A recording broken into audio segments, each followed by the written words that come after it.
It's an absolute turning of the tide moment, because with all these factors coming together, it means Britain stays in the war. As long as Britain stays in the war, the blockade is maintained. We're in the same conditions today. I mean, we don't grow enough food in this country, and if we were isolated by an opponent today, then we couldn't possibly feed ourselves. The Admiralty sits down with government and goes, look, if this keeps going, in 6 weeks, we're out of the war. That's how close it gets. With Britain out of the war, there's no reason to send Lenin to Russia, so there's no Bolshevik involvement. So you may have a transition in Russia that is totally different. This is major change of the whole world order, really, on the narrowest of margins. So does that happen in Britain? And yeah, you might see now the rise of far-right populism in Britain, where the British population is now saying, actually, we want round two because we don't think that first round was fair. We want to come back. During the First World War, away from the trenches and the bloody battlefields of Northern Europe, there was another conflict bubbling away beneath the waves surrounding the British Isles. It was one that had the potential to squeeze Britain out of the war, leading to a lack of supplies, raw materials, even potentially starvation. Sometimes called the First Battle of the Atlantic, the Germans' U-boat campaign initially targeted Royal Navy warships, but for a time in 1915, all merchant ships were targeted in a period of unrestricted submarine warfare. For Britain, this was thankfully brief, and despite the resumption in 1917, the war on land was won for the Allies a year later. Yet, the stakes across the Atlantic and the North Sea couldn't have been higher, and had the Germans not held back, where might the First World War have ended?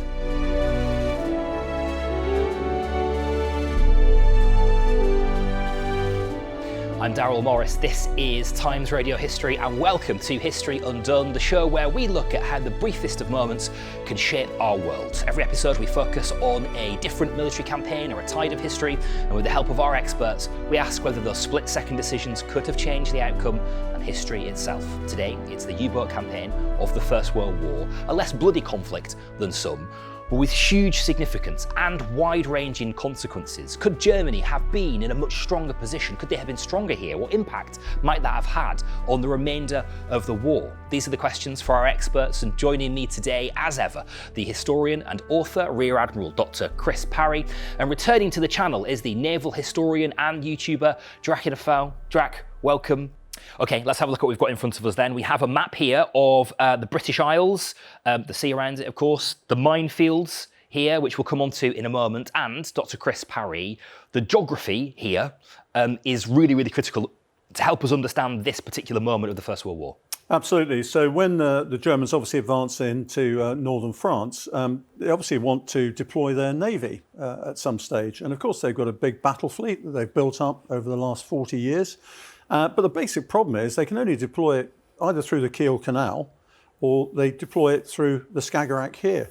And of course, what's in the way, of course, are the islands of Britain. And this is something that constantly bedevils the Germans when they're trying to deploy naval power, whether it's in the First World War or the Second World War, they just cannot get out. They also have a numerical inferiority in battle fleets with the British Grand Fleet. And so what they want to do initially is deplete that Grand Fleet. And so what they do is they use the 10 submarines they've got to go out and start sinking stuff to see if that will work. Now, up until that point, people have really disregarded submarines. They don't think very much of them. Back in 1902, just after the first one was produced, Fred T. Jane, of Jane's Fighting Ships fame, said, you know, the fact that it's a seagoing vessel is a bit of a myth, actually. And people are constantly saying, yeah, it's very interesting as a toy, as a sort of thing you have, but we're not going to use it for any more than, say, harbour defence, rather like a submerged battery, if you like, to shoot things that come into the harbour. So nobody's really thought about the tactics and the doctrine associated with deploying them. But, you know, they're floating mines, after all, with their torpedoes. The torpedoes aren't that reliable, so they fit them with a gun as well, just in case they have to surface and deal with ships. But initially, the plan is to take out elements of the Grand Fleet so they can even up the disparity with the Grand Fleet and possibly break out at some stage. Now, in early September, one of the U-boats finds 3 British cruisers in the Channel. It's the Abukir, the Cressy and the Hogue. And he torpedoes one of them, and the other two stop to pick up survivors. So he comes around and just torpedoes the other two. A cruiser called the Pathfinder is torpedoed. And then an old battleship, a pre-dreadnought battleship called the Formidable, is torpedoed. And by Christmas, they've actually managed to destroy 9 warships. So it's going quite well. In the meantime, the British are saying, because of the geography, we can blockade Germany. And although we know they can get supplies from elsewhere, we can actually throttle their trade by sea. And what they do is they institute a thing called the close blockade, which is warships in here stopping merchant ships getting in and out, and a distant blockade as well. So you catch the oceanic things. And so what the Germans say is, okay, if you're going to interdict our trade, we've had a bit of success with these submarines. So we're going to start using submarines against merchant ships. And that's how it all starts. Right, okay. Give us a bit of a sense then of what's in their fleet. Right, so what you have is people very often think, oh, World War I, the Royal Navy really wasn't prepared for the submarine threat. That's not actually true. The Royal Navy was one of the better prepared. It's just that no one was particularly well prepared because of how quickly submarines have developed. If you go down to Gosport, they've got what's left of HMS Holland 1 sitting there. It's this little teardrop thing. You could probably fit it in this studio. Can't really stand up in it except for the little conning tower. That is the height of submarine technology at the turn of the 20th century. It's, as Dr. Parry said, basically a glorified harbour defence craft. And they start adopting newer and newer submarines, very helpfully in the Royal Navy by alphabetical order, so A class, B class, C class. But essentially, even by the C class, they're still only coastal defence vessels. There's no real thought of going on the offence against either warships or merchant ships. Then, of course, you have HMS Dreadnought, 1906, and it's only after Dreadnought's in the water in 1908, 1909 that you start to see the D class and then eventually the E class, which would be the predominant Royal Navy submarine, coming into play. And those are some of the very first subs that you could genuinely actually take away from your own coast to conduct any sort of offensive action. And people might be thinking, well, hang on, yeah, that's all very good with the Royal Navy. What about the Germans? The Royal Navy is about 3 or 4 years ahead of the Germans in submarine technology at this point.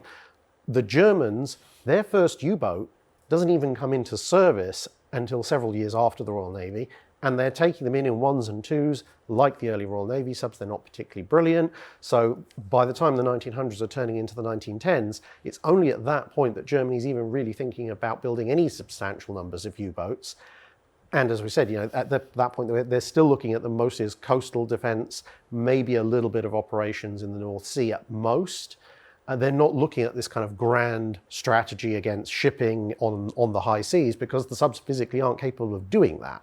They don't have the range, they don't have the armament, they don't have the speed, and they're still bound at that point by cruiser rules warfare, which involves you having to stop the enemy merchant ship or potential enemy, board it, inspect it, and then if it is carrying cargo that could help your enemy, then you have to let the crew get off and then you sink it, which is great if you're a surface warship, not so great if you're a submarine who mainly relies on stealth.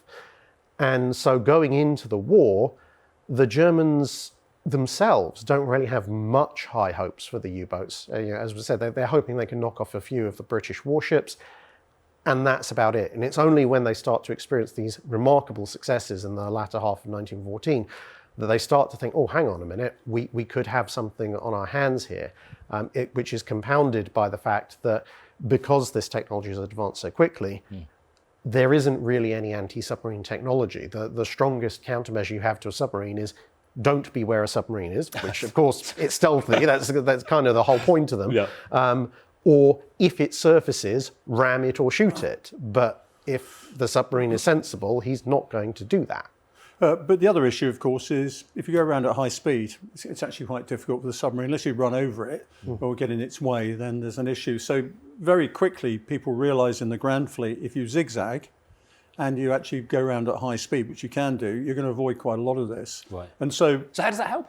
Well, basically, if you go at high speed, the submarine can only do about 6 to 8 knots underwater. Right. So if you, for example, zigzag, and let's say the submarine's where that dot is there, if you're coming up here like that and you zigzag that way, you're out of range. He can only fire his torpedo about 4 miles maximum. Yeah. It's only really effective within about 1,800 meters. And then by the time he's on the next zigzag, he's way behind. How is it with its capacity to turn? Well, it can turn okay, but it can't chase you. That's the point. Right. So it's not so much its agility, it's its speed. It's speed, and if you zigzag, it means you're not on a steady course, so you're lining up for a torpedo shot. And we should stress as well, the periscopes were dreadful in those days. Right, yeah. So the periscopes weren't great either. Yeah. So well, they were fine, but they were very fragile. And quite a lot of the time, as Drac knows, we've discussed this, you had to surface even to torpedo something sometimes because the periscopes were so poor. So that was part of the problem for the submarines at the time. But if you're going around at high speed, as I said, that itself is a defense against slow-moving submarines. So unless you go straight across the top of it, or you're stooging around down here like the 3 armoured cruisers were at slow speed, then you can actually defend yourself. And a zigzag really messes up the target sort of identification firstly, and also then basically getting a torpedo on target. Because you think about it like if you're leading a target, if you're shooting, deflection shooting, something you see in the Battle of Britain, you can't aim for where the enemy is, you have to aim for where they're going to be. Yeah. And if you're in a U-boat with short-range torpedoes, it's not just that you have to aim the torpedo where the ship's going to be, you have to physically get to a point where you can fire that torpedo. So if you see an enemy ship going in one direction and they're going 18 knots, let's say, and you can only do 8, well, you have to work out, okay, is there a short enough distance for me to get close enough to launch that torpedo? And you have to start going in that direction on an intercept course while the enemy is closing in on you. And that's great, but then if the enemy changes direction and goes off over here, he's now opening up the distance and you can't close them down. And you keep doing your zigzags on an irregular pattern, so they can't predict where you're going to go. And that poor U-boat is going to be wasting his batteries, because it's also a finite battery life, chasing you around, and every time you change direction, he's got to catch up with you, but he can't because he's got a lower speed. So the only time zigzags cause problems for ships is if they're very, very unlucky and they accidentally end up turning towards a submarine. Which does happen. Which does happen. I can imagine it does, actually, yeah. Okay, interesting. Let's zoom out and have a look at how this affects the wider Atlantic.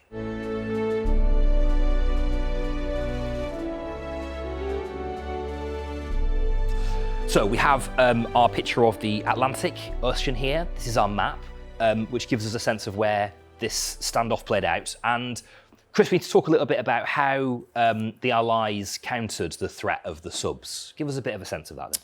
So it's quite difficult, really, because when people started thinking about how we're going to counter this threat, you've got a basic problem. You've got a platform that's occupying a stealth environment. You can't actually see it, so how do you get hold of it? So in the early days, they said, okay, we'll try and grapple it. So they put a grapple over the side, either with basically throwing it or using a mechanical device to throw it. And what we'll do is we'll slide an explosive charge down the wire. And actually 4 or 5 U-boats got actually destroyed by that. But they started off from a very low base. In the Dardanelles, for example, they were so short of any anti-submarine capability, they sent out some fairly fast picket boats, and in each one of them they put a blacksmith with a hammer, and if they detected a periscope, that hammer was going to be applied to the periscope. So that was one of the early things. There was a number of devices that would throw essentially a shell into the water, like a mortar, if you saw a submarine. Other things were sort of long bits of hawser wire that had explosive charges on it that you'd either lay in the path of a submarine or try and ensnare it or something like that. In other circumstances, simply throwing grenades over the side was a way of dealing with it. So real problems associated with actually dealing with any submarines. But what actually gave the Allies an opportunity is the fact that submarine warfare, like any warfare against trade, remember, not against warships, but against trade, had to be held under what they call cruiser rules, which means if you were on the surface or even a submarine at the surface, you'd have to come up and say, the crew gets off, we'll inspect the cargo. If it's carrying contraband, we're going to sink it. So that makes the submarine a surface ship. And of course, in doing so, it makes it vulnerable. And this is where we come on to Q ships. Perhaps you want to talk about that, Drac. Yeah. So the Q ship idea is a sort of a very high risk for the crew, but potentially high reward, but it relies on the U-boat surfacing. Because if they're following cruiser rules, they have to. But also, to be honest, even if they already think, for whatever reason, that the ship is hostile, the submarines don't have that many torpedoes. Yeah. So it's actually more economical to surface and finish off a helpless merchant ship with your deck gun. And so the idea is that a Q ship will pretend to be a lone merchant ship, chugging along, but actually what it is a merchant hull, and where you've had on-deck cargo under canvas or in boxes and crates, that's actually guns hidden behind full screens. And then when the submarine approaches, gets close enough, then the crew, who are also hidden, will quickly drop those disguises. It suddenly turns out the merchant ship is armed, and they will now start firing on the U-boat, because it takes a little bit of time for a U-boat to dive, even if they realise what's going on. About 2 or 3 minutes. Right. So you hopefully smother it in fire, because the minute you score a single hit on the pressure hull, it's on the surface. And at that point, the merchant ship's going to win just because it's got more guns. The submarine will usually only have the one. And being a bigger ship, obviously it can take a few hits. And because it's a disguised merchant ship, it's not actually carrying cargo. Very often what they do is they pack the cargo holds with really lightweight stuff like cork, which would then mean even if the submarine did go, oh, I'm under attack, and torpedo it, then in theory that Q ship should stay afloat, because it's essentially just one giant bobbing, buoyant object rather than heavily laden. Right. But this only works as long as none of the U-boats that attack them survive. Because the minute one of them does survive, they can report back, hey, there are some of these merchant ships that aren't what they appear. Yeah. And at that point, the U-boats can then start targeting, if they think there's a suspicious merchant ship, they'll start targeting them with torpedoes just from periscopes without surfacing. And at that point, the Q ship is back to being where everybody else is, of not really having an effective underwater anti-submarine weapon. I mean, it's interesting. The reason they're called Q ships, oddly enough, is that they started being based in Queenstown here in Ireland. But as Drax says, I mean, it's a risky old business. Quite a lot of Victoria Crosses were won by, and DSOs were won by people in Q ships. And part of the technique was sometimes to get yourself torpedoed. So that you'd actually sit there, as you say, with cork in your hull, waiting for the submarine to come up to finish you off, and then obviously getting your guns and torpedoes in some cases.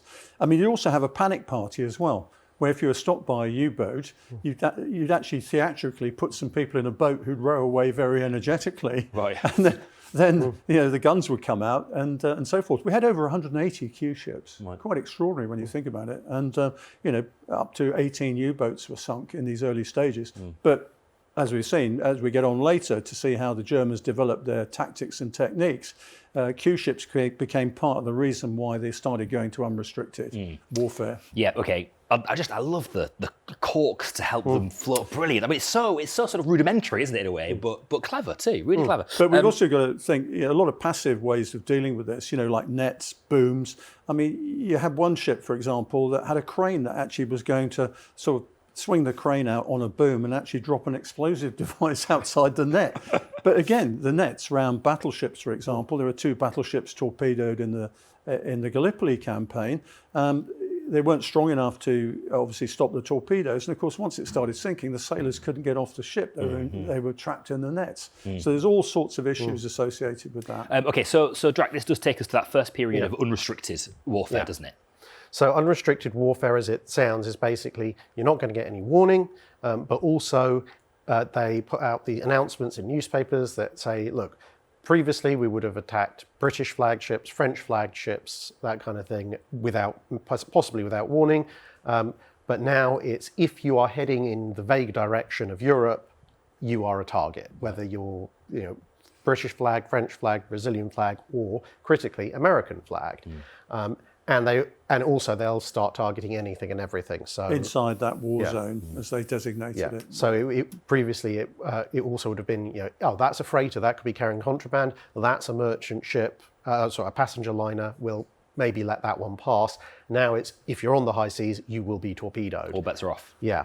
And that starts to chew through shipping quite quickly. And you get an idea of how short range the U-boats still are by the fact this is where they are targeting ships, whereas obviously in World War II they're all over the place. Yeah. If you look at it, 70% of all the sinkings are in this area here, and that's because of their range, isn't it? Yeah. And also because everybody's coming this way. That's the point. So basically in there.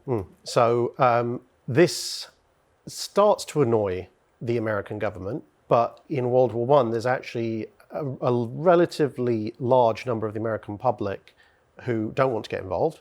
there's a number who want to get involved on the Allied side, but there's also quite a large contingent who want to get involved on the German side because there's quite a large German emigre population. So the US government is trying to balance all these interests out, mostly by sitting back and just taking the money from the trade. But then you get the sinking of the Lusitania. And I mean, there's all sorts of debates about that, but fundamentally, by the rules of engagement as everybody had set out at that point, she was not a legitimate target unless you were going by pure unrestricted warfare terms. I mean, and were they not though at the period? No, I mean, what's interesting here is that if you look at the way the Germans are talking about it, you have an admiral who's chief of the naval staff saying, actually, despite what we're saying, we need to go after these passenger liners for the shock value. Right. They actually say that.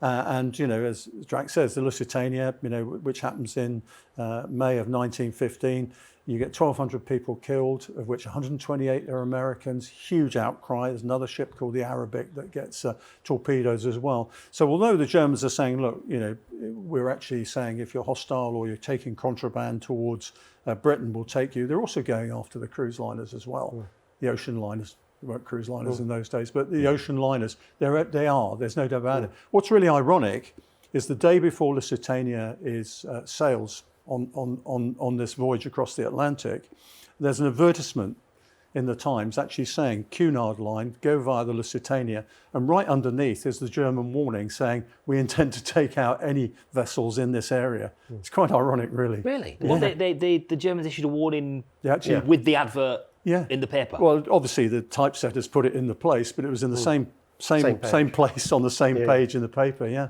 Because, of course, as we said, speed was one of the big protections, and the ocean liners could move pretty quickly. Lusitania was one of those instances of, unfortunately, heading at high speed right towards a submarine.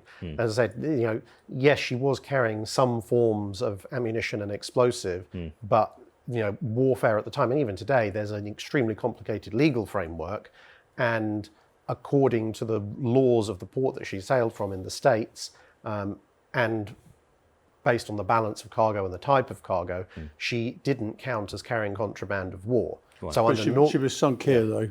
So under normal warfare rules, she would have been fine, and it's only under the unrestricted warfare rules that she's been sunk, and that's what's caused some of the big issues for the Americans. And is that where the first period of unrestricted ends, or because Germany backed down from that and eventually? There's a lot of political pressure now coming from the United States, basically saying, look, you're killing Americans, you didn't have any legitimate reason to do so. Because unrestricted warfare is not actually a legal thing. It's just the Germans have announced it as a kind of FYI. This is what we're doing. And then obviously there's the implicit threat of back off or we get involved more directly. So there's a number of other instances as well. There are other ships that are engaged where Americans get killed as well. And this dichotomy that the Americans got between do we, don't we, gets severely challenged by, you can imagine senators and others going to Congress and saying, look, we're having our citizens here dealt with. And also, I mean, there is another issue, is the fact that the Americans are trading with Europe. So there's actually a problem for some of their merchant ships as well. So for Germany, the calculation is perhaps strategic rather than moral. Well, it's always going to be strategic because they've got to balance whether they're fighting against the existing allies. Is it to stop them? Are they consciously thinking we need to stop America? At this point, they're not. I mean, America's actually off the chart at this moment, and the Germans still think they're going to win. If you look at this is before the Somme, for example. It's before some of the big battles in 1916, which lead Kaiser and his team to say, "Look, how are we going to win this war?" Yeah, Britain's still got the largest merchant marine on the planet at this point. Yeah. So the Germans are essentially taking a perspective of we're going to assume that almost anything on the high seas is British, and if you happen to get caught in the crossfire, sucks to be you. Oh dear. I mean, you're talking about nearly 30,000 merchant ships. I mean, it's astonishing. It's way beyond any other. In fact, the next 10 countries, basically. Okay, so how do we get then? Do we get then to the next period of unrestricted? So how do we get there? Well, we have Jutland first. Yeah. So the High Seas Fleet comes out, drawn in tactical terms, but in strategic terms, of course, it bottles up the High Seas Fleet. So all they've got, of course, is the U-boat arm, which has been growing. So they've been growing it. They've seen the success. They're building them. They've seen the success of them in the Mediterranean, where they've been operating with Austro-Hungary, and they've seen the success around Gallipoli as well. Right. So they're saying, look, we can't send the High Seas Fleet out. Therefore, what's left? Oh, the U-boats. And you see quite a lot of the high seas fleet officers, the talented ones, transferring at that point into submarines and saying, well, if we're going to fight, we're going to do it here. Yeah, and the other thing is that, as we mentioned at the start, the British have got close and a distant blockade going. The longer the war goes on, the more that's starting to bite in Germany. So initially, they're running out of natural resources for war materials. So, for example, guano, bird droppings, is actually a vital part of munitions manufacture at the start of the war. So they're forced to invent and enlarge the Haber process so they can artificially produce explosives, but that obviously costs more money and resources. Then food starts to run out because although Britain very much can't feed itself, Germany actually also, when it's isolated, can't feed itself. So you start seeing what they call ersatz products or substitute products.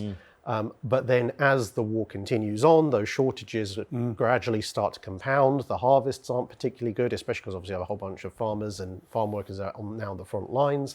And the Germans begin to realize that even just fighting Britain, France, and Russia, they're actually on a very gradual strangulation process, which is exactly how the British have fought wars for the past 200-300 years. They economically strangle them with the Navy until they give in.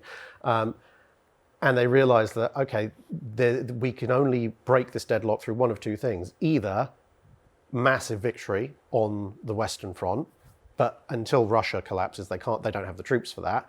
And so at this point, they can't account for that.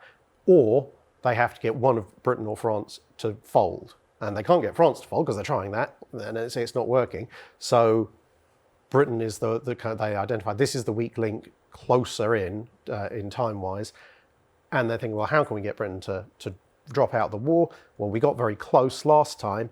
And so they have to make this strategic calculation because now they know the US isn't going to be very happy with them. So it's a question of, can they stage a grand unrestricted U-boat offensive, and can they deny enough supplies to Britain fast enough to make Britain fold before either they find a countermeasure or the US gets involved? So how does that come about?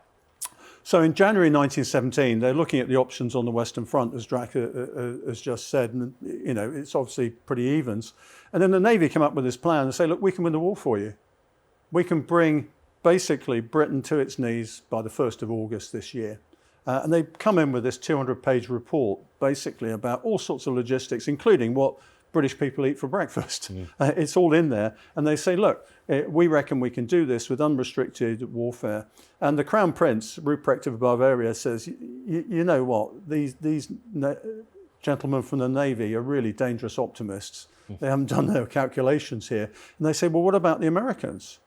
And almost all of them say, we don't care about the Americans. Let them come. And in fact, Holtzendorf, the chief of the Navy, says, if we get this right, the Americans will never get across the Atlantic anyway. And Tirpitz, the old boy who built up the German Navy, says, I don't give a damn about the Yankee Navy. I really don't. And they really discount it. And there's this discussion between the Kaiser and his generals and admirals about essentially America, which is a nation of merchants, and Germany, which is a nation of heroes. And there's actually an interesting pun between the two words in German. And this goes on, and they say, anybody talking against this? And two ex-ambassadors from the States say, you do not understand the industrial and military power of the United States. And there's quite a lot of opposition. But in the end, the Kaiser says, if you're guaranteeing me that I'm going to get a victory out of this, if we can actually have a victor's peace rather than a negotiated peace, we're going to go for it. Okay. And that brings in February 1917, unrestricted warfare. And that was probably a mistake, was it? Yes. Well, I mean, well, they didn't have the U-boats to actually do it. That's the point. They didn't think through the logistics of it. I mean, it comes pretty close because as 1917 goes on, obviously shipping losses go through the roof. And at one point, the Admiralty sits down with the government and goes, look, if this keeps going in 6 weeks, we're out of the war. That's how close it gets. If some well, they aren't convoys at that point, but if some ships get hit harder, if the U-boats keep going at this rate, Britain physically can't feed itself, can't sustain its war industry. They will have to sue for peace. What the Germans run into is several issues. Firstly, as I said, they don't have enough U-boats. So they've surged as many U-boats as they possibly can, but as they come to the end of their patrols, they need to refit, they need to reload. That starts to drop the number of available U-boats slightly. Secondly, the Royal Navy has been working really, really hard to try and come up with countermeasures, and they're beginning to actually experience some success in that measure. So the earliest forms of sonar, they don't have what we would call active sonar these days, where you see in the movies it goes ping, ping. It doesn't actually sound like that, but that's what everyone thinks it does. Yeah. They don't have that quite yet. They're working on it. The first prototypes will actually be ready before the war's end. But they do have hydrophones, what we would today call passive sonar, and they've actually even invented what we would today call a passive towed array, which is a set of hydrophones in a nice little hydrodynamic box, which they then tow behind a ship so they can listen for an incoming U-boat. And on top of that, they've also developed the first depth charges. So that is essentially just a big container of explosive with a pressure-sensitive detonator. So you chuck it off the back of the ship over where you think a submarine is, set to the depth you think the submarine is. When it gets down there, it explodes. And I really love the first one because this is under Jellicoe, who's been moved away from the Grand Fleet to the Admiralty. And the first one they develop is literally take a mine designed to kill a battleship. So it's something that's supposed to sink a 25, 30,000 ton ship in a single hit, and chuck it over the side with a depth pistol against a 600-ton U-boat. It's an absolutely monstrous weapon. The biggest problem is once you've chucked it over the side, you have to get away pretty quickly because it'll blow your stern off otherwise. Then they realise, okay, maybe we can make them a bit smaller because A, it's safer for them, and B, it means you can carry more. So you now have a way of detecting submarines underwater. You have a way of dealing with the submarines while they're underwater. And on top of that, you have the expansion of the mine barrages, which we've seen in both maps, which start to catch them out, and also the use of submarines themselves against submarines. So you have British submarines stalking the mine barrages, waiting for U-boats to surface and try and sneak through them, and then torpedoing them. So all of this starts to rack up the U-boat losses. And the Royal Navy is being very, very inventive because although they don't manage to deploy them en masse, they're actually also working on the world's first hunter-killer submarine, the R-class submarine, which is designed purely for underwater warfare. It's got 8 torpedo tubes up front, massive hydrophone arrays, and the whole point of it is to listen for the sound of another sub, because of course you don't have homing torpedoes, and then you use your 8 torpedo tubes like a shotgun and just go, he's roughly in that area, blanket it with torpedoes. Yeah. So their Royal Navy's anti-submarine warfare is really on the ascendancy, and all of this put together, U-boat losses start to increase, therefore shipping losses start to decrease. The situation sort of begins to stabilize, but it still could go either way.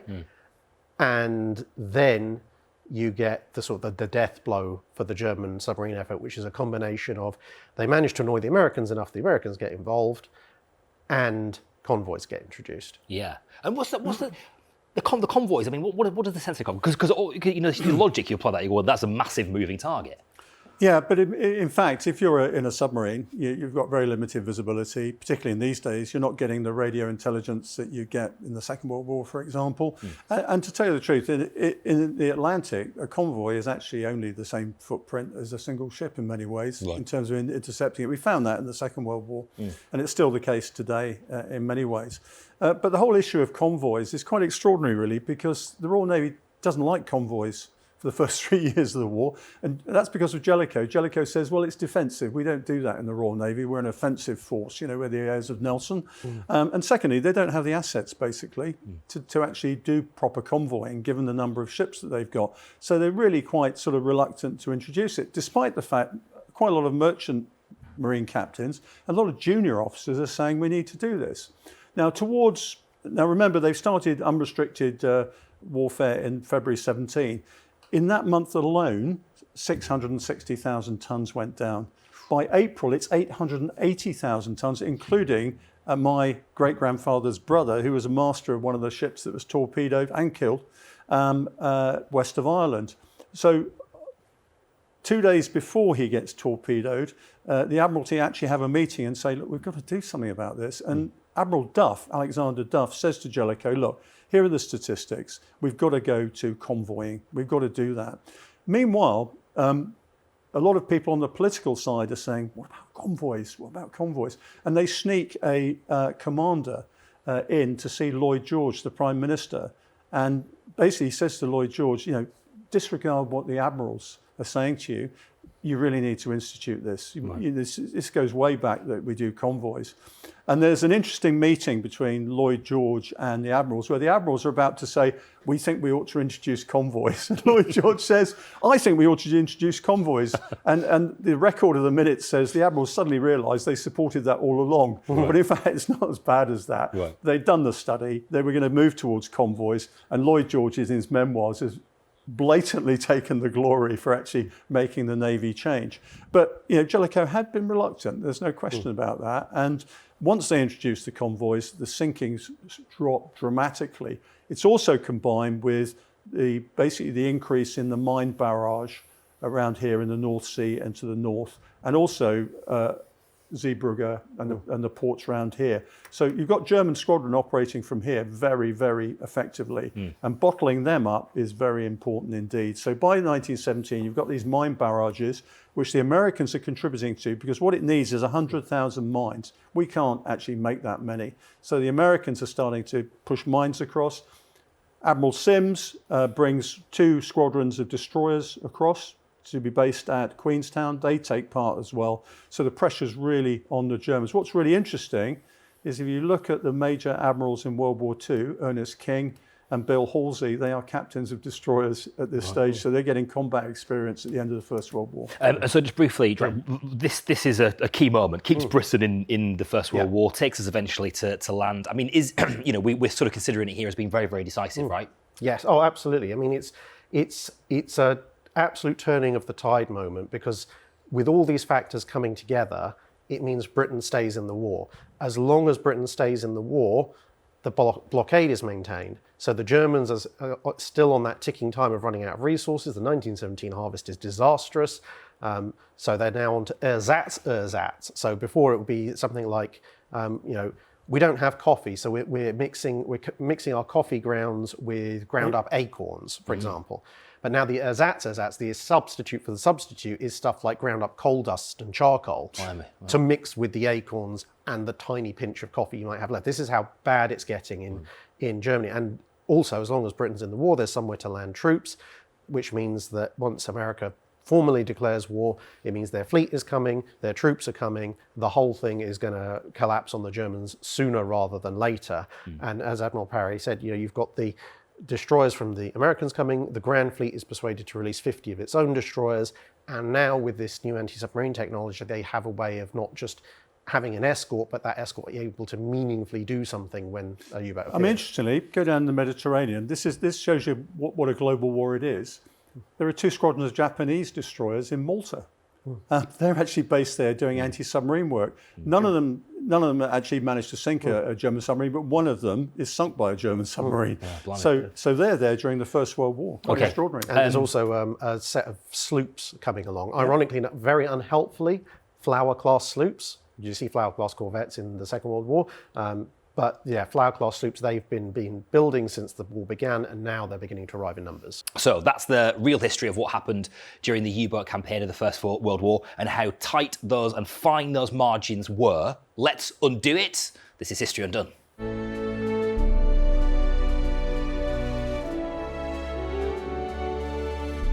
Okay, let's get into what we love doing here on History Undone. Let's ask ourselves those long-term questions. Had the First World War U-boat campaign gone differently, what happens next? Drac, how is this lost for Britain? So it's such on a knife edge. It could be a few weeks slightly more success with the U-boats. It could be a few more U-boats survive, maybe a few more U-boats are produced. We're talking about these kinds of margins, just enough shipping being lost that Admiralty report comes in and says instead of 6 weeks, we've got 6 days or something like that.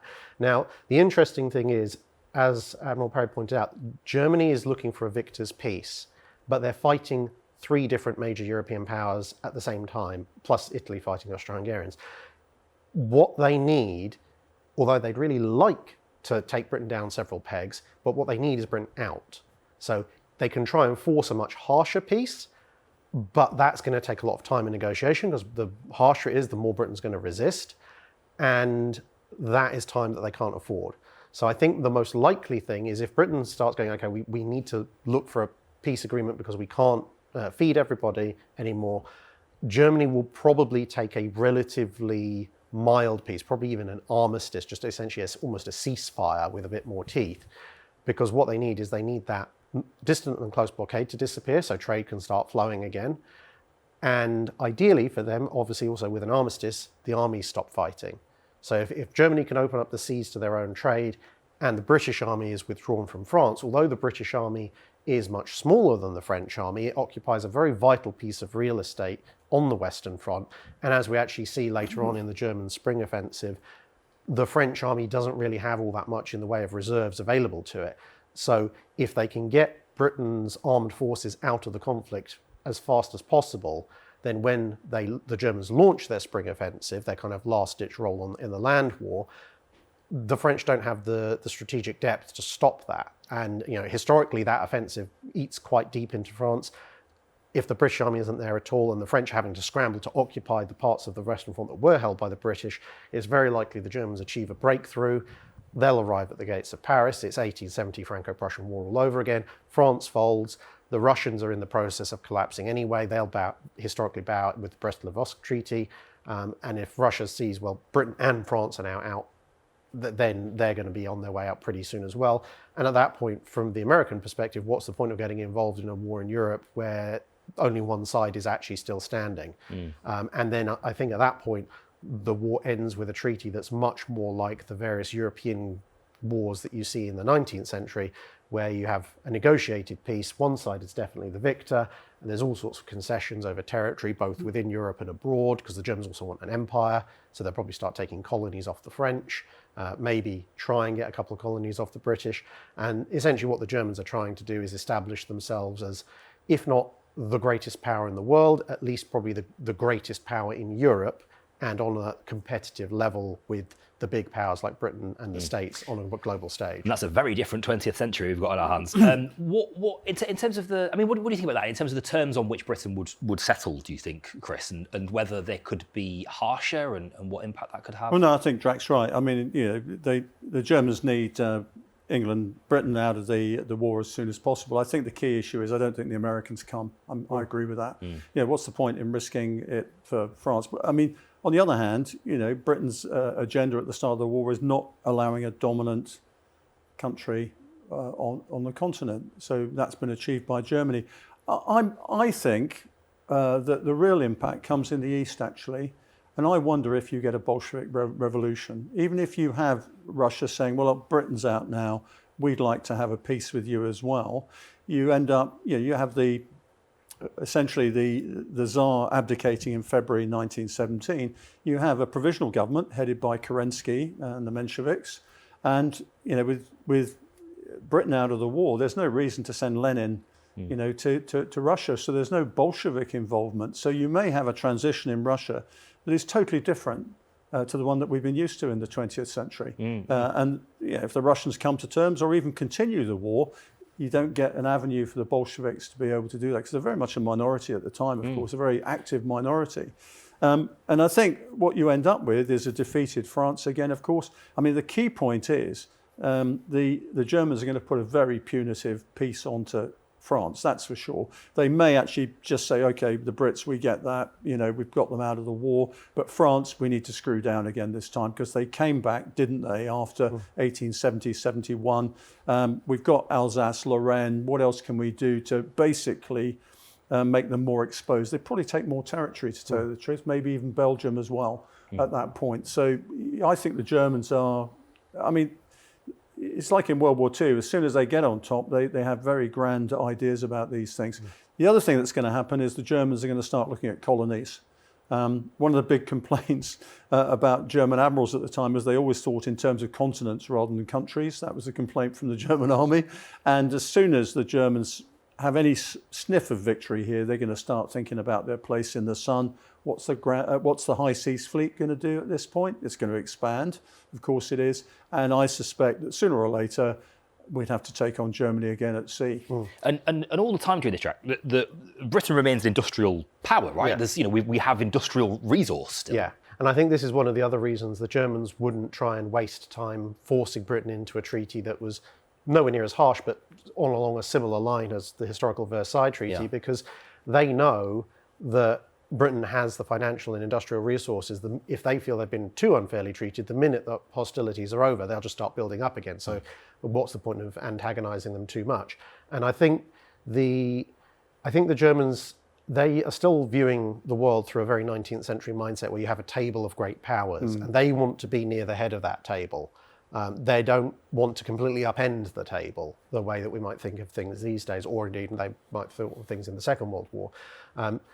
And the funny thing is, I think in final peace negotiations, you might actually see the British mildly nudging the Germans in favour of actually taking more colonies off of France than territory. The Germans absolutely will take some territory, but I think the British might be saying, well, no, yeah, take the border bits, but leave most of France alone and take more colonies, because that serves the British ends in two ways. Firstly, obviously, it means that France is still mostly there as a potential future bulwark.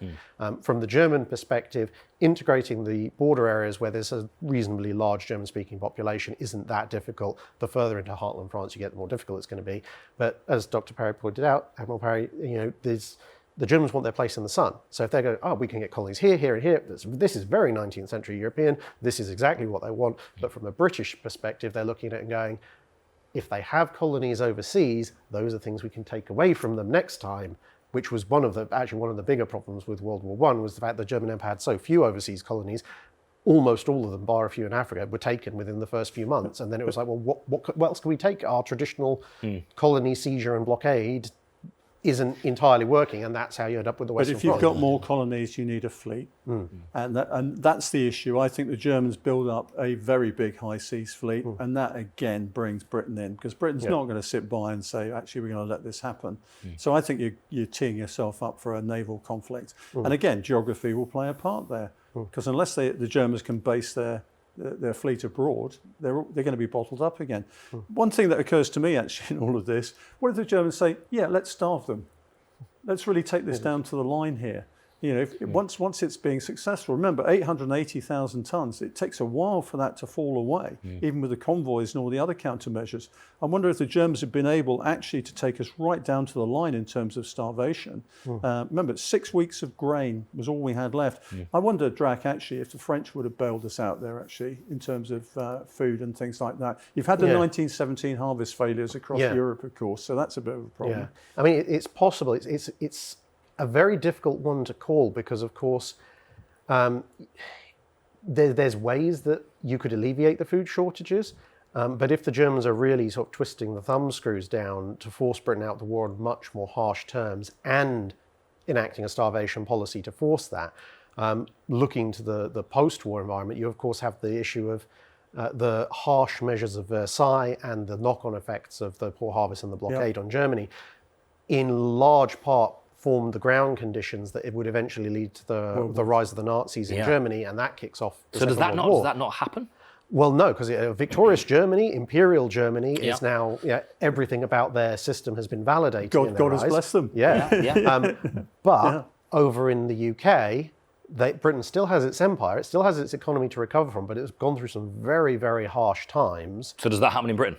And you might see now the rise of far-right populism in Britain, where the British population is now saying, actually, we want round two because we don't think that first round was fair. We want to come back. So however it goes, there is definitely going to be a round two, probably maybe in the late 1920s. So what do you think, Chris? I mean, that same psyche that was present in Germany in the 1930s? I mean, it's different culture, different circumstances, but I think it's right. There will be a desire. I think the biggest problem is the German colonies and the German fleet.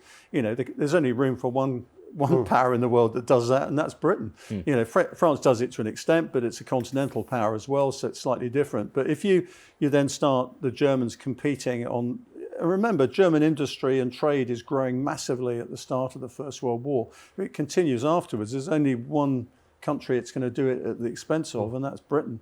So you can see all the seeds building up. But within the country itself, I think, don't be like France, be like Germany will be what people will be saying. Where do we get that wrong? And remember, there was a real sympathy for German things before the First World War. There's quite a close alignment between Germany and England, the way they thought. And why are we at war with them anyway? Yeah, and then there's a political element as well, because at the start of the dreadnought building race, there was a change in government, and they tried to cut defence spending just as the naval arms race was building up. Public pressure eventually forces them to turn that around, and you get the massive British building spree in the run-up to the First World War in the 1910s. But in this kind of scenario, you can definitely see political opponents of the more liberal approach to government turning around and saying, you're the ones who ruined this for us because you caused this critical drop in shipbuilding and armament in the late 1900s. And if you hadn't done that, we might have been able to beat the Germans before all this starvation happened. And therefore, much more militaristic line of like, Britain must always be strong, Britain must avenge this defeat. And yeah, like Dr. Parry said, it's not going to be the same conditions as you get in Germany, but it is going to be a very militaristic, a different psyche. Yeah, we must take our place in the world back. Yeah, okay, that's interesting. I mean, what's really interesting is we're in the same conditions today. I mean, we don't grow enough food in this country, and if we were isolated by an opponent today, then we couldn't possibly feed ourselves. And crucially, if America hadn't entered the First World War, much of Britain and America's allyship is forged in this period. If that doesn't happen, what does the relationship look like between the two? Well, to an extent, Darryl, we've got to remember that the relationship fell off a bit in the 20s and 30s with the naval treaties, and also the Americans actually had a plan for fighting against Britain in the 1920s and 30s. So, I think it's fairly limited. You're right. With the virtue of hindsight, the fact that we fought together in the Second World War, the Cold War, you can then project that back to the First World War. But I wouldn't say necessarily that actually it would have continued. And certainly, had they not got involved, you can see the Americans saying, you know what, we had a narrow squeak there with Europe, we're going to face the Pacific. Oh, and by the way, we've been allied to Japan, who's looking very, very strong suddenly in East Asia. So you could end up with a tripolar world where you have the Anglo-Japanese alliance continuing out of necessity more than anything else. Yep. And so that's one the British and Japanese empires, not combined but allied, they're one axis of power. Yeah. The renewed and expanded German empires, the second axis of power, and a USA that's looking around and going, actually, we don't want either of these power blocks dominating the oceans, and leveraging their own industrial might would be the power block. Right. Which would be quite interesting, because I'm sure the US Navy wouldn't object to Congress actually funding them for a change, because they weren't getting all that much money in the run-up to But the whole dynamic's different. If America doesn't get involved in the First World War, it says, narrow squeak there, and I think starts to look towards the Pacific. And that's where they were looking, of course, before the First World War. So, yeah, absolutely. On this show, we consider these kind of fine margins, right, and how these moments, these tides of history and the change and all that stuff. This is major change of the whole world order, really, on the narrowest of margins. One of the narrowest of margins that certainly in my time here we've been considering. Yeah. This is a case of, it's almost for want of a nail kind of scenario where the slightest change in that unrestricted U-boat campaign could have completely collapsed the end of the First World War as we know it. And with that, as we've said, you might not get the Soviet Union, you don't get the Anglo-American alliance, you don't get Imperial Germany basically being destroyed and Germany having to rebuild itself. And so instead of, after the Second World War, obviously you get the bipolar world. But no Hitler. No Hitler. So we have no Hitler, we have potentially... No Stalin. We have potentially a more 19th century style Second World War in the late 20s or early 30s, much sooner than we get historically. And then we settle into this weird multipolar world, but where each pole is actually an incredibly strong power with its own very divergent interests. And what's interesting is, there's another thing about America. Of course, we mentioned it earlier, Drac, about the German population, the German influence. What's the relationship of America with Germany, a dominant Germany at that point? Well, you can see them being trading partners. So was the relationship going to stay with Britain, or was it going to go with Germany? You can see a situation where that could have occurred, where the Americans' favourite European ally is actually Germany. Wow, fascinating. Gosh, Well, it's kind of hard to get your head around all that, isn't it? Really, and you know, That's what we're here for. Well, yeah, exactly. but just the characters, how different the characters could be. These incredible tides of history. Listen, that's all we've got time for on this episode of History Undone. Thank you to Draken of Fell. Draken, lovely to have your company as ever. Absolutely brilliant stuff, fantastic. And to Rear Admiral Dr. Chris Parry, as ever, for being with us. We'll be back undoing history very soon. But in the meantime, remember to like this video, subscribe to the Times Radio History channel on YouTube as well, and you can listen to this show as a podcast wherever you get your podcasts. Just search for History Undone. Until then, bye-bye.